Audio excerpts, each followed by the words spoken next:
Hey guys, how's it going? My name is Hinamaru, and today we are going to be doing a top 10 SF2 current boss list. Basically, it's showcasing the hardest bosses that I believe are the hardest, explaining why they are hard, also how to defeat them, and how they look and work. Basically, what I just said twice. So, anyway, let's get started on this magnificent list, I guess.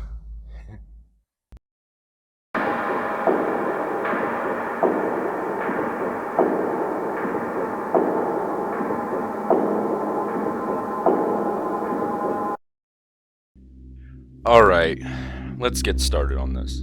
So our first boss is Luigi. Now, he's the top 10th boss, and the reason for this is because, 1, he has annoying spawn rate, and 2, his static rate is high. Really, this makes him a challenging boss on some maps like Swarm, where everything is cramped as shit, and he can spawn easily. Even though he's a green little doll and moves slow. Anyway, the real way to combat this boss is really just to run when you think he's gonna spawn behind you. He doesn't have a jump scare, which sucks, to tell you when he's gonna spawn. He does have a jump scare when he kills you though, so better to watch out. Anyway, all you have to do is just run. Run and look around corners carefully, because he can be right around corners. He also has a green glow to signify he's there. Anyway, that should be it for Luigi. Let's move on to the next boss.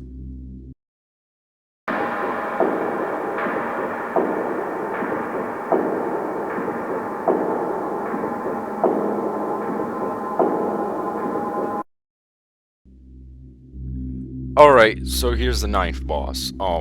Demon Violinist. Now, the reason I put Demon Violinist is mainly because of his persistency and his sounds and spawn. His spawn rate is not really the problem, it's the fact of how long it is. It does not coincide well with his sounds, because his sounds are longer than his spawn rate. This makes it annoying if you can't tell where he's gone next, but luckily he has a yellowish glow to tell when he's gone, or there. Anyway, the persistency is high for this boss, depending on the map. For a map like Sewer, it's not that... it's pretty big, but you can outrun him. There's a secret to outrunning him from what I've heard. It's looking at him, really. I don't really know how this works, but if you see him and you run from him, look at him, it might save your life. Anyway, let's go to the 8th boss.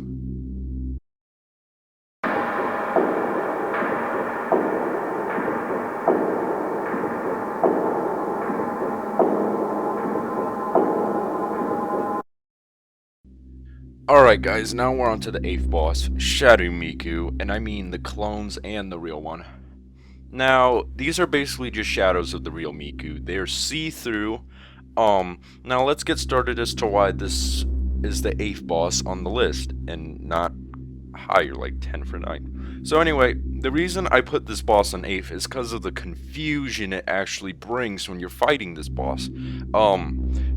The fake clones can annoy the shit out of you by spamming sounds and confusing you from the real one by using their fake self-see-through bodies and ganging up on you. Now, this wouldn't be so annoying if it was for the static and the way they would persistently follow you.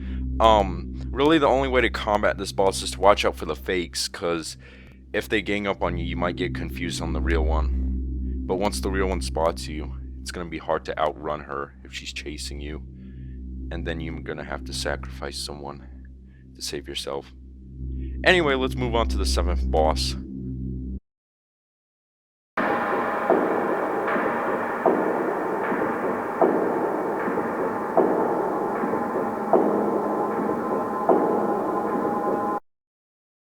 Alright, so now things get interesting a bit. We're on to the 7th boss, Pyramid Head. Now, I put Pyramid Head above Shadow Miku, and the reason for this is because he's a look and run boss.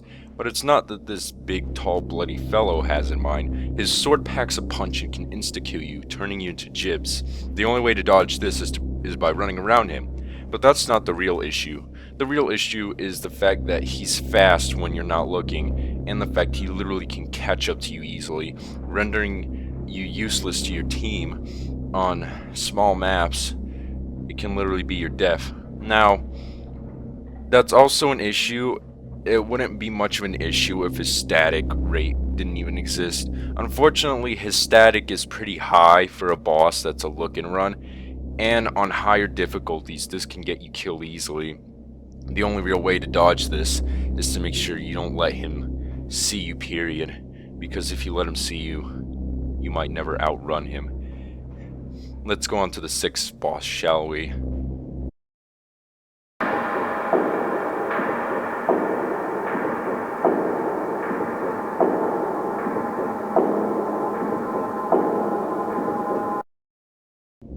Alright, the 6th boss. We're halfway there. Freddy Krueger. Now, this might seem just a little bit redundant, adding a hit and run boss, because those are known to be pretty distracting and hard. But the reason I put him on is because he can spawn literally 1 millimeter behind you and kill you instantly. Not to mention his attack is fast. Now, as any hit and run boss works, you want to make sure that you run if you feel like he's going to spawn behind you. Like, for example, your scare run activating, or if there's a warning on your screen. Now, really, he also does not have a jump scare, so the only real way to combat this is, like I said, running when you feel like you have to run, or juking, which I don't like much, but you know, juking is required sometimes. Anyway, there's not much to this boss. I just find it harder than Pyramid Head and some others because it's a hit and run. Anyway, let's move on to our 5th boss, our first survival boss, if you know who it is.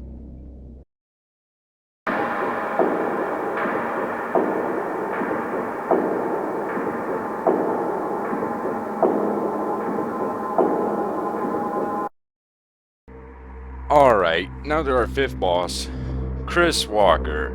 Now, this is an interesting boss I put on the list above Freddy Krueger and Pyramid Head because of his chance of outrunning, his persistency, and his insta-kill rate, along with his despawn rate. Now, that does seem a lot to take in, but his spawn rate is really confusing sometimes, not to mention it can be the thing that gets you killed instantly. Now, that relates to the outrunning and persistency, because his persistency relates to his outrunning. His outrun rate is really 1 to 3% from what I've studied. It's that hard to outrun him because statistically he was not supposed to be able to be outran,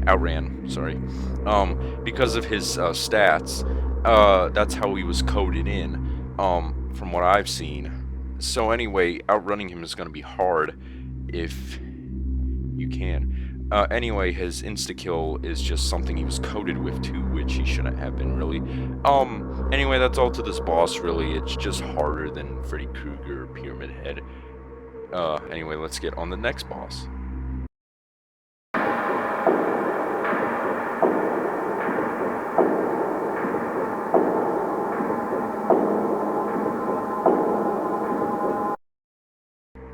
Alright, the 4th boss. Now, this might seem a bit weird for me to put Liberty Prime on the list, and I mean my version of Liberty Prime, but, I don't know why I put him above Chris. I really should put Chris above him, but anyway, real reasons for putting this boss so high on the list is because of his size, his persistency, and his damage rate, and his speed change. The kill rate is because the kill damage is insta kill because he stomps on you literally. His spawn rate isn't too bad like other bosses, so he's okay. This boss is more or less easy to spot due to his size. The real issue is his persistency, his damage, his stun ability. It's possible to stun him, but I coded in 300 damage for him because he's so big and it's to prevent stun locking by you-know-who. But anyway, his persistency is kind of high to outrun him. Now, his speed is the most dangerous thing. He can be pretty fast on higher difficulties. He's actually the first mountain-type charger, meaning he's a paranoia clone on Insane. So, outrunning him is going to be hard due to his speed. And on some maps that are big enough to support this little fella, big fella, Anyway, that's pretty much it to Liberty Prime. Let's get started on the top 3 bosses. Oh, this is gonna be fun.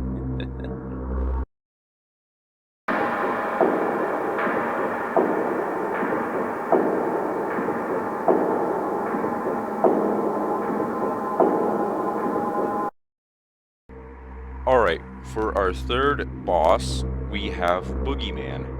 Now, another hit and run boss. I know it seems unfair because they're generally hard to play with, period. But Boogeyman takes the spot for, spawns and his range.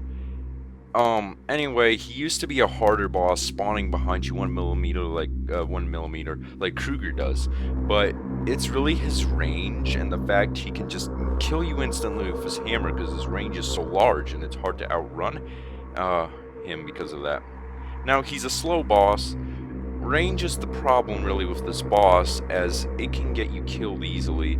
Unlike Pyramid Head's range, it's all around, meaning it's so hard to outrun. And when I mean outrun, basically before the attack ends, this is what can get people killed easily if they let him get too close. He's kind of a teeny bit fast, but he's not too bad to worry about. Anyway, he goes to 3 just because of range. So, anyway, let's get to our second boss.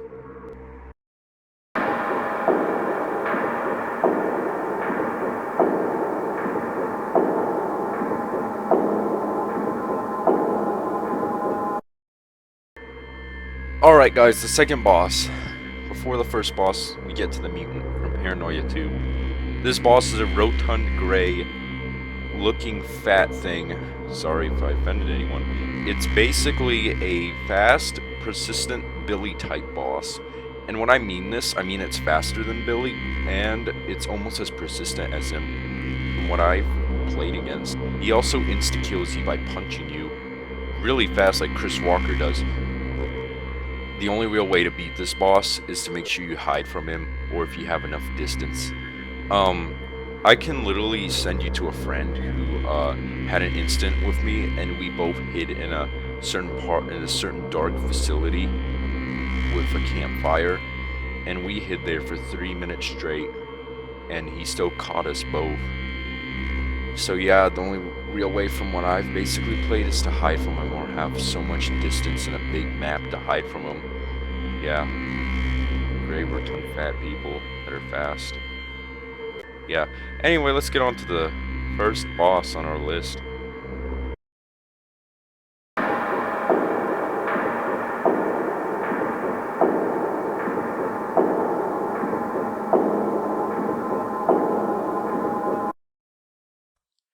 Alright, the first top boss that I think is the hardest. From evidence, I bring Woody. Hentai Woody is a very, I'd say controversial for this. Reasons for this is his speed, persistency, damage, spawns, and sounds. Really the reasons for this are his speed is high enough to outrun you in most cases. He can gain up on you fast. His persistency is, like, high, but it's not too, like, OP high as Demon Violinist. He insta-kills you by touch, so you gotta watch out for that. Juking him is hard too. Really, I count this boss as hard because of his spawn rate too. He spawns really close to you a lot of times. Not to mention his sounds can confuse you. It's also really probable for at least 1 or 2 clones to spawn on top of you, which makes this a hard boss enough as it is if it weren't for speed and persistency with the kill. Really, the only way to defeat this boss is to have enough distance and to make sure he never finds you. But he does have a long idle time and surge. So this boss is pretty hard for me, at least. I think it's the hardest boss I've ever faced, really, without considerable nerfs. Really, yeah, that's Woody for you. Well guys, I hope you enjoyed that top 10 list. I tried to be as factual as possible explaining how these bosses really worked. Well, at least how their stats worked, and comparison with how to beat them, really, from my experiences. Anyway, I hope you enjoyed this list.